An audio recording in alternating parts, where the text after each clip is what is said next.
Власта незадоволна од владата само 5 месеци откако влегува во владиното мнозинство алтернатива размислува да ја напушти Линденска. Пратеникот Скендер Реджепи вели дека многу ветени работи не били исполнети, а ако не се исполнат, тој не гледа причина да се остане во власта. Не сме задоволни од работата на владата. Не сум задоволен од тоа што ветивме пред да влеземе во оваа коалиција. Ветивме напредок на преговорите со Европската унија. Ништо. Ветивме конкретни проекти за граѓаните. Нема ништо од тоа. Не сум задоволен. Ако продолжи вака, алтернатива подобро да ја напушти владината коалиција. Понатаму, тоа што беше договорено со коалициониот партнер СДСМ не е исполнето. Многу кадровски решенија не се реализирани, а беа ветени. Стабилноста на владата ја потресе и Павле Тријанов од Демократскиот сојуз. Тој порача дека би гласал за предвремени парламентарни избори ако повторно биде блокиран законот за една изборна единица, закон кој е проблематичен за ДУИ, а тоа директно удира во темелите на владата. Не може Демократскиот сојуз да предизвика самостојно предвремени парламентарни избори.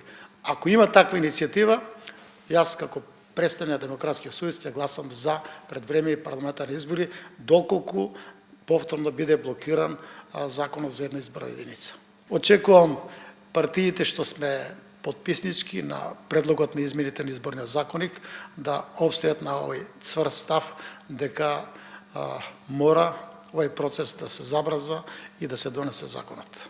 Ваквите пораки од владиното мнозинство доаѓаат само неколку дена откако премиерот Ковачевски се пофали дека имал стабилно владино мнозинство, поголемо од претходното на Зоран Заев. Владата има зголемена парламентарна поддршка во собранието, визави претходната влада, бидејќи сега имаме 64 пратеника поддршка, дополнително уште една партија која што се придружи на коалицијата и не постојат никакви ограничувања за носење на потребните одлуки за граѓаните. Доколку се случи сценарио во кој алтернатива и Павле Тријанов би ја напуштиле владината коалиција, таа би останала без 5 пратеници со што би имала само 59 и би го изгубила парламентарното мнозинство.